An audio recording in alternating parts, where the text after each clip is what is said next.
All right, so now let's talk about refrigeration and heat pump cycles.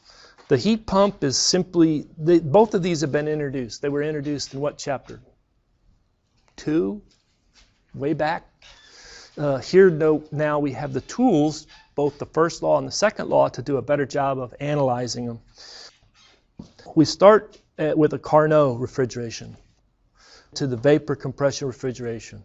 This is the way this device inside your house works, your refrigerator, freezer. This is the way that they keep food cold in supermarkets. This is understanding your home, the residential or apartment air conditioners. This is a split system. These units right on the outside are your condensing unit. Inside you have your evaporator and your expansion valve. This is up on the roof. A lot of buildings, especially let's say you go to Walmart, how do they do all the air conditioning? They have rooftop units all over up on the roof. Rooftop units, packaged rooftop units.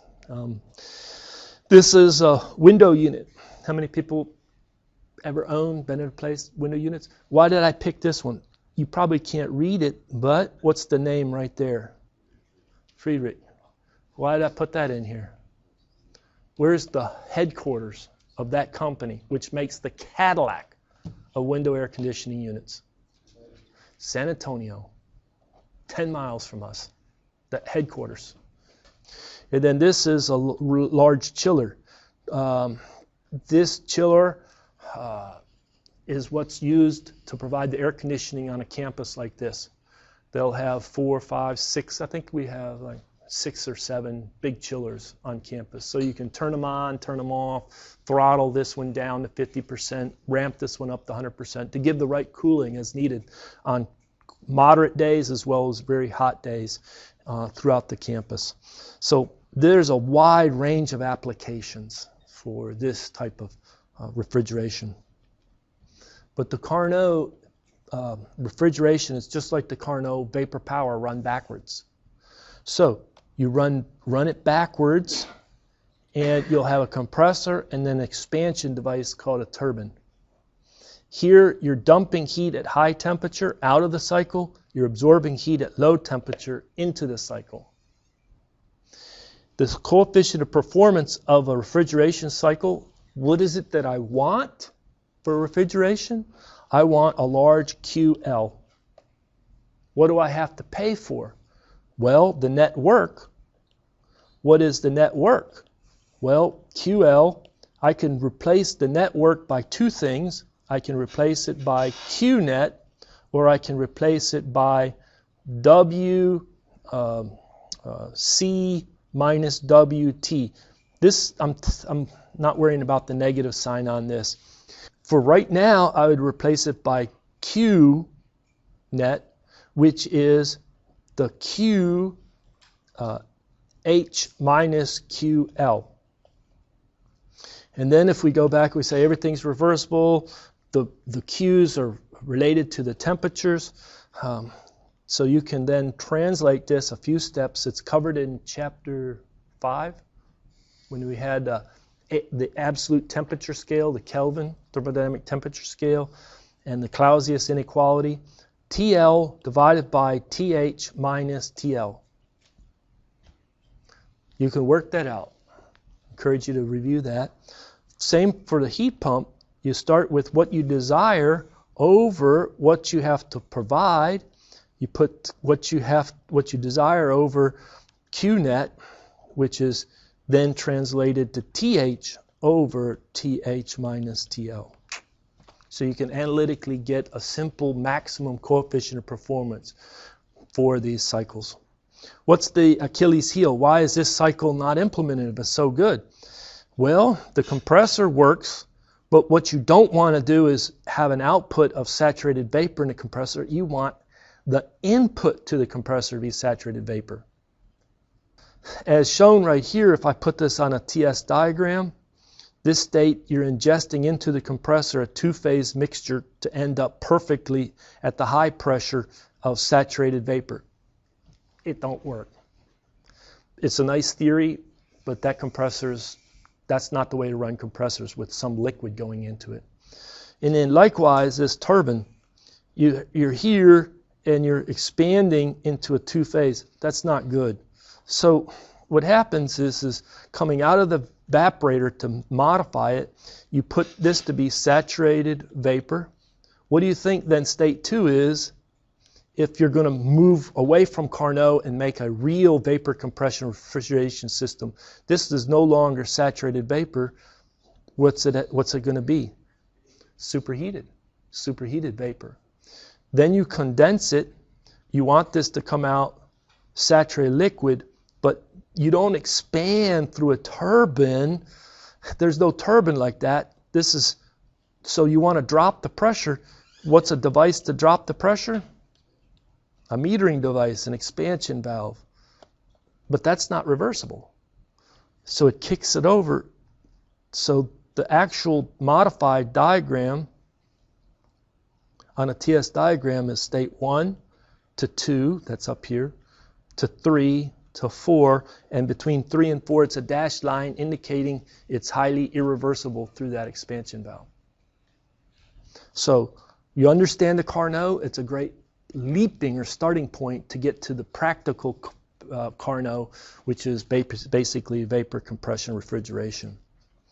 So a lot of times we'll call that the practical Carnot refrigeration. Well, I just explained that, so let me do this again. You have a compressor, you have a condenser, you have an expansion valve, and you have an evaporator. And the flow goes like this, and by convention, you put the components in this because they line up nicely on a TS diagram. Here's state 1, here's state 2, here's state 3, here's state 4. This is saturated vapor coming out of the evaporator. Everything's evaporated. And then out of the condenser, saturated liquid, everything's condensed in the condenser. Let's go ahead and solve a problem.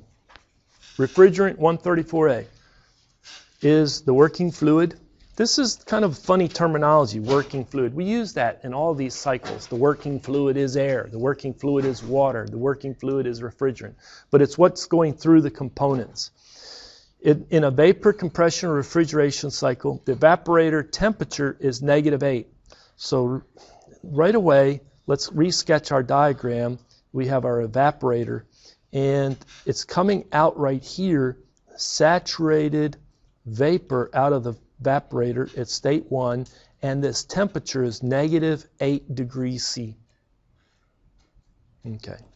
Then it goes into the compressor, and then it's going to come out.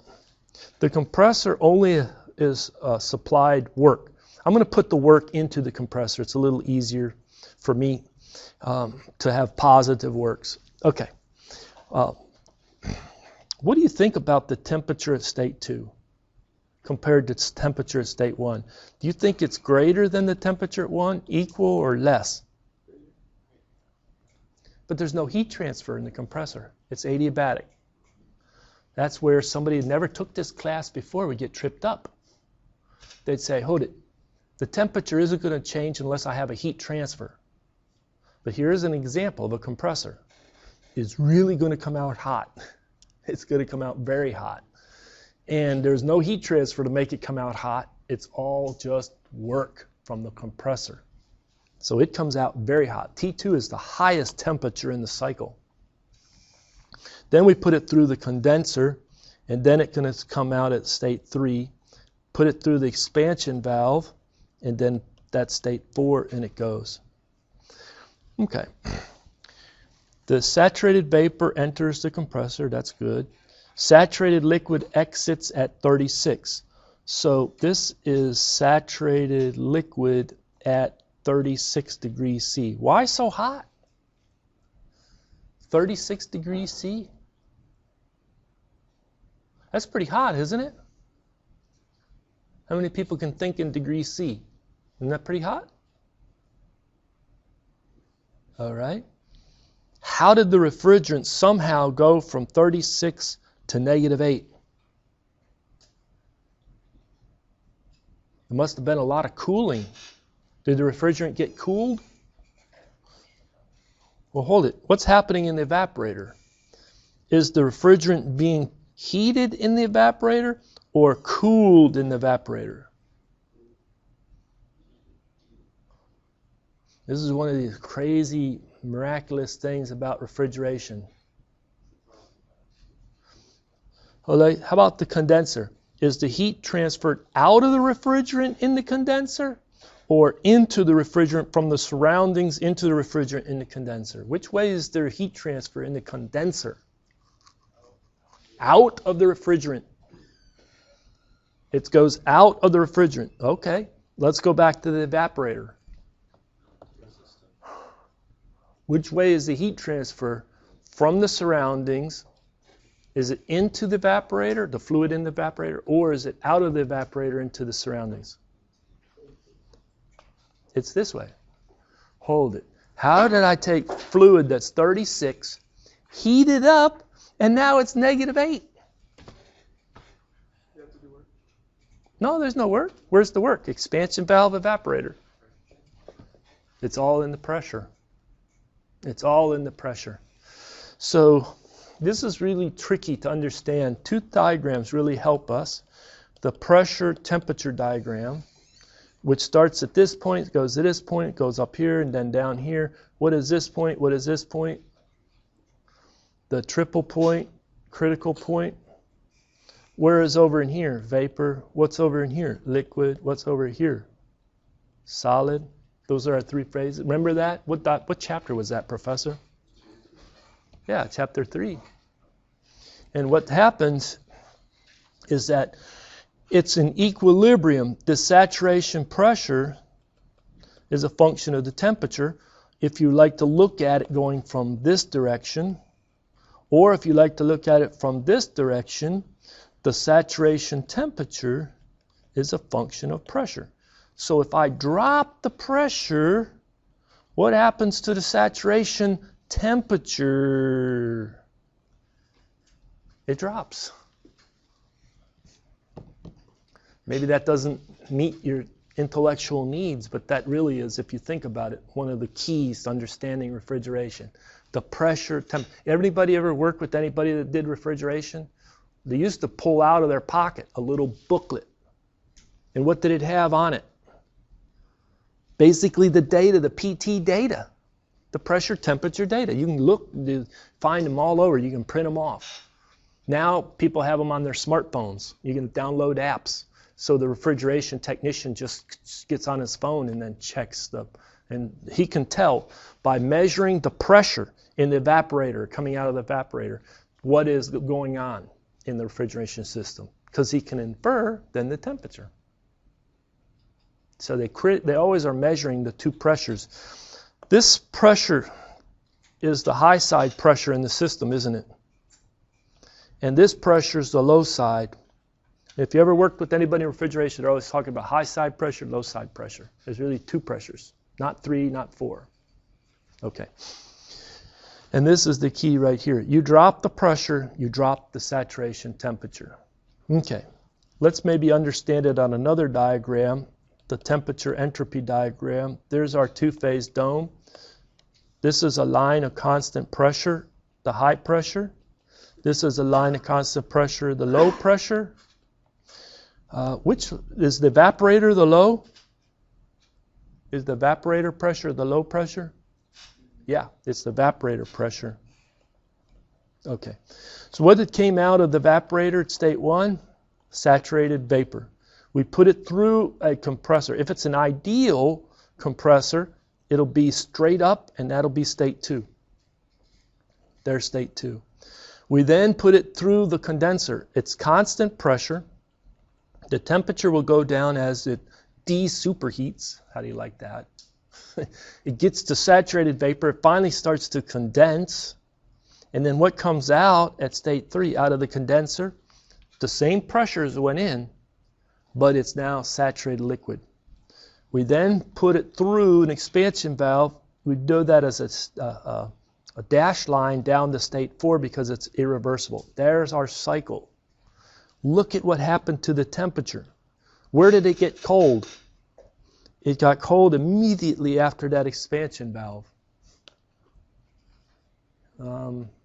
Anybody have a can of refrigerant that you can buy at some of these electronics supply houses, and you can blow off the keyboard and you can go and blow?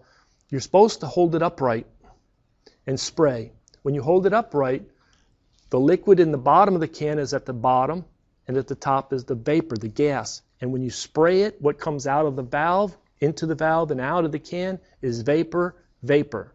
And you can spray it and it won't get cold. Take that can, you're not supposed to use it this way, turn it upside down. Where's the liquid? Near the nozzle. You spray it, what's going to come into the nozzle? The liquid. The temperature of the can in the room, it'll be all equal, it'll be hot, it'll be warm, it'll be this temperature. You spray it, don't spray it on your skin, don't spray it on your friends. It'll give them freezer burn. Don't touch it either. Don't touch it. Yeah, it'll burn your fingers. Put it into a napkin, spray a little bit into the napkin, and then touch the napkin. You will be amazed. How did the fluid that get that hot, that warm, get so cold? This is described in the pressure, temperature, equilibrium, the PT diagram. And so what happens going through that expansion valve? There's a dramatic reduction in temperature. Let me try another way of explaining this. The liquid has intermolecular bonds in the liquid. To boil a liquid, whether it's refrigerant, whether it's water, I have to supply energy to break those bonds to get it to gaseous state, the vapor state. What bonds are they? Intermolecular bonds between two molecules in liquid state. Well, when you drop the pressure, it says, I want to go into the vapor state. It's such a low pressure over here. Let's all go. That's where we're happy. That's where the pressure temperature diagram says. But to break those bonds, there has to be some energy. It's not coming from the surroundings. It's coming from within. So you're taking and you're going to reduce the temperature of some of the remaining liquid. That actually energy goes to breaking the bonds, which goes into the vapor. So what happens is at state 4, as I've shown it, maybe it's equality at state 4, maybe 30% or 20% or something like that. What does that mean? By mass, 30% is in the vapor. 70% is liquid. What's really going to provide now cooling as it evaporates or boils in the evaporator is the 70% liquid. I know it's complicated. I like the topic. Hopefully you do too. Hopefully you'll be able to spend more time on it in Thermo 2 and master it. Okay, so now what we have to do is we have to finish reading this question. The mass flow rate, this is the M dot, is 5 kilograms per minute. And they want to know for part A, the rate of heat transfer to the refrigerant passing through the evaporator. That's cap Q dot in the evap. How am I going to calculate that? The mass flow rate times enthalpy 1 minus enthalpy 4. I have to get those enthalpies. All right. I would make once I make the diagram and understand everything, make a table of the properties. State 1, 2, 3, 4. If this compressor has an isentropic efficiency of the compressor, put 2S and then 2 actual right there. But this one doesn't have any efficiency of the compressor, does it? So we'll leave it as 2. Okay, then we talk about pressure, temperature, enthalpy, entropy. This time we do need those because we're working with refrigerant, and we'll spend a lot of time in the refrigerant tables. So what about state 1? Well, what helps us fix the state? It's saturated vapor at -8. So it's -8, and then you come over here, you look up PSAT, the saturation pressure at -8. For this refrigerant, it's around 217 kilopascal. These are degrees C. And then you can look up the enthalpy. That would be around 245.7. And the entropy, 0.93645. And the units are kilojoules per kilogram and kilojoules per kilogram Kelvin. What fixed the state? That it's saturated vapor and the temperature. I get H, I can get S. All right, let's put it through the compressor.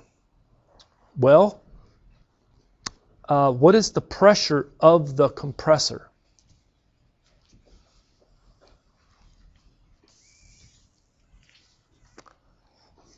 Well, this line is pH, and basically they gave you that it was 36 degrees C at state 3 and saturated liquid. You can determine P3. P3 is Psat at 36, which turns out to be about 912 kilopascal, which is the same as 912. Do you see kind of going backwards from state 3 back to 2 to get the pressure? Okay. Let's get the pressure at state 4 right away. What's the pressure at 4? Is it the same as the pressure at 1? Is it 217? Yeah, just like the condenser had the same inlet and outlet pressure, the evaporator has the same inlet and outlet pressure. There's only two pressures. There's only two pressures for these systems. Okay. All right, let's go back to here. How am I going to find the enthalpy at state 2? Well, take a look at state 2. How would you describe it? Superheated vapor. So we analyze the compressor. When you do a second law analysis for that compressor, it's adiabatic, it's reversible, hence it's isentropic. Hence, entropy S2 is equal to S1, 93645. So what fixes the state 2? The pressure and the entropy. Knowing P and S, the state principle, I can get H. I go ahead and I get H. It's 275.6. Okay.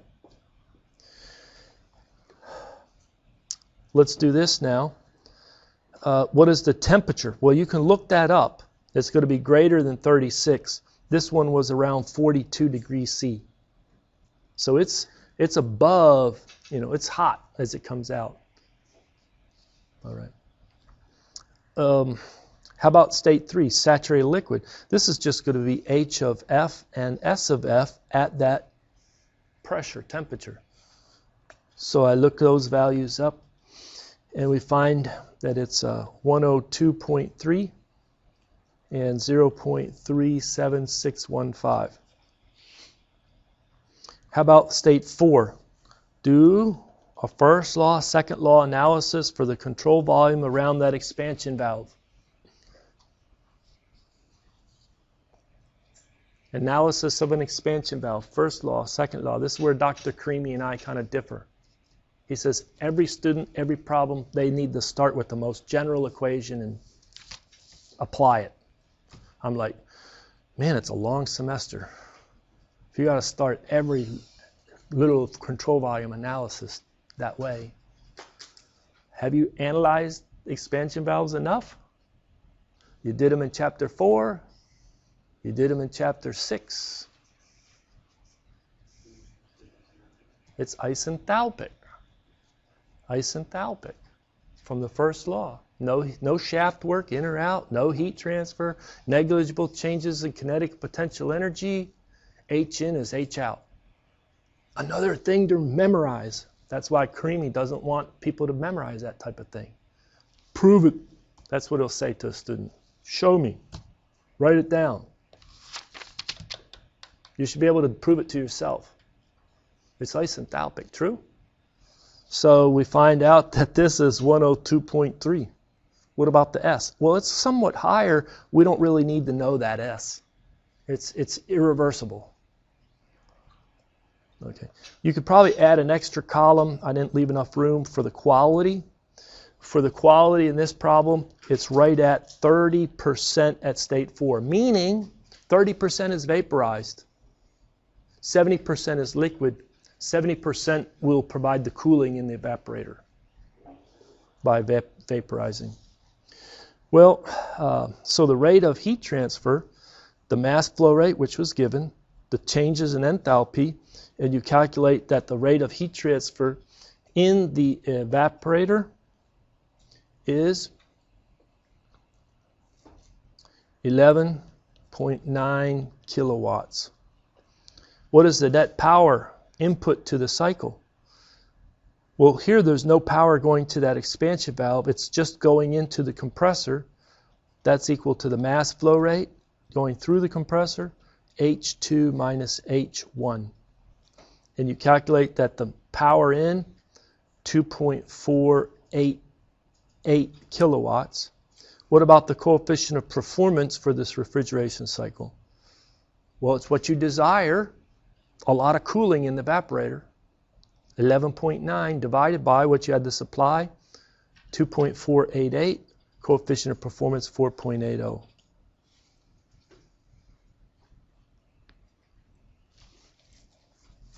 Make sense?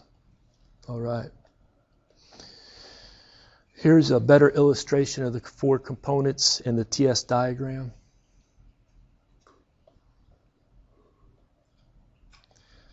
You should be able to sketch this cycle on a pH diagram. What is the name of the pH diagram? The Mollier diagram, after the professor that did so much work. They honor him by attaching his name to it. So what does a pressure enthalpy diagram look like? What does this is the general shape. I know that it's funny, but this is the CP, the critical point to this side. And you typically have a line of constant pressure. This is the pH. And this is a line of constant pressure, PL. So where is state 1 on a pH diagram? This will be, all of this side is saturated vapor, and all of this side is saturated liquid. And so state 1 is right there. Where's state 2? Come out here somewhere. Where's state 3?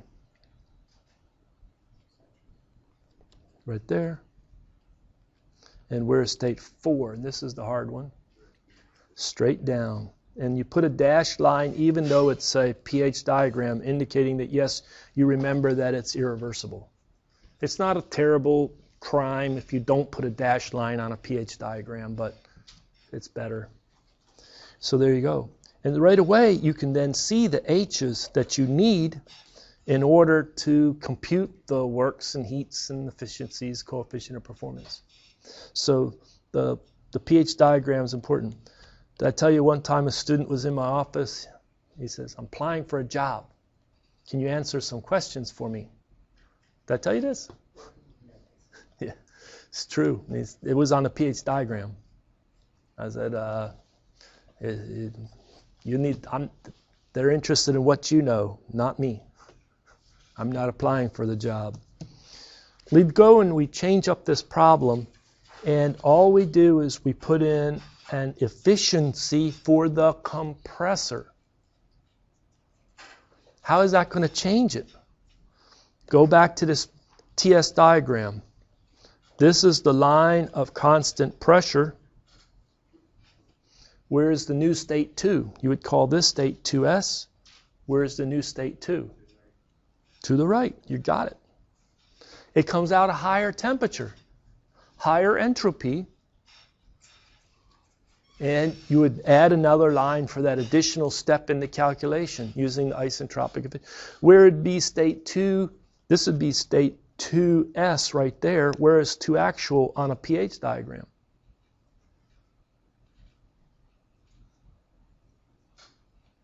To the right or to the left? And it is to the right because it'll come out higher enthalpy. More work, higher enthalpy has to go out. Okay. All right. So that's a good one to sketch. We're pretty well near the end here. A lot of times people talk about a ton of refrigeration. How many people have heard that terminology? Well, we shouldn't pass this class at least by being exposed to what that is. It's a rate of cooling. It's a rate of cooling. And it has historical roots, and we'll cover that in a minute. But it's related to 12,000 BTUs per hour or 3.517 kilowatts. So that's 1 ton is equal to that rate of cooling.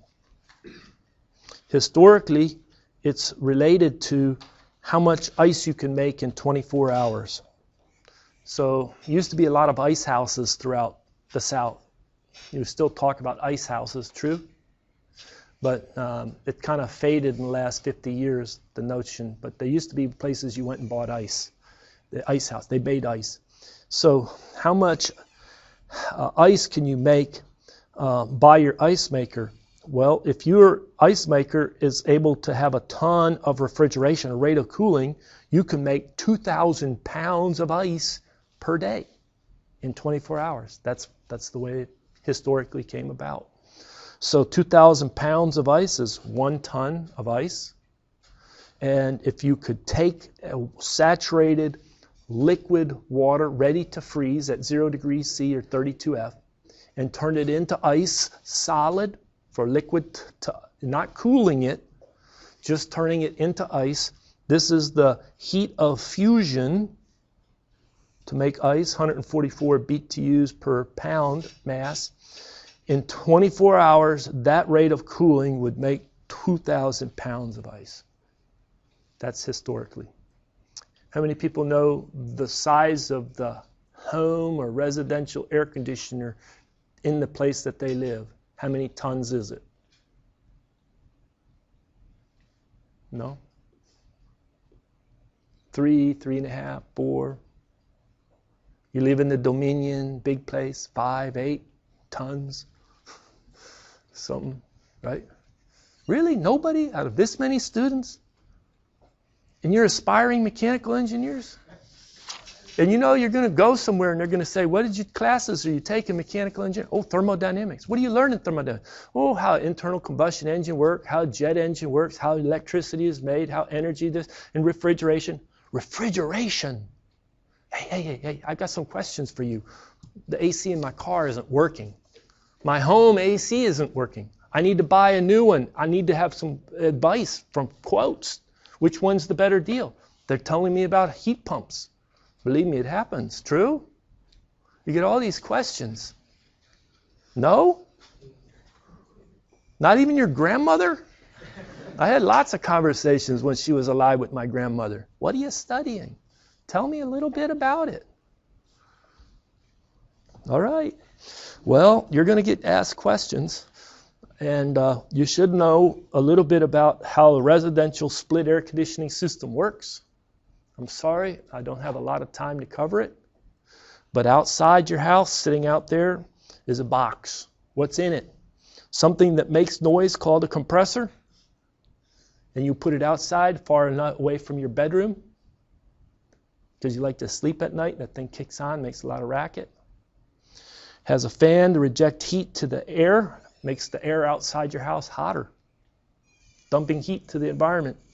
And surrounding that, usually on 3 to 4 sides, almost covering it, the whole thing, is a coil that's rejecting heat. Air is drawn across that coil.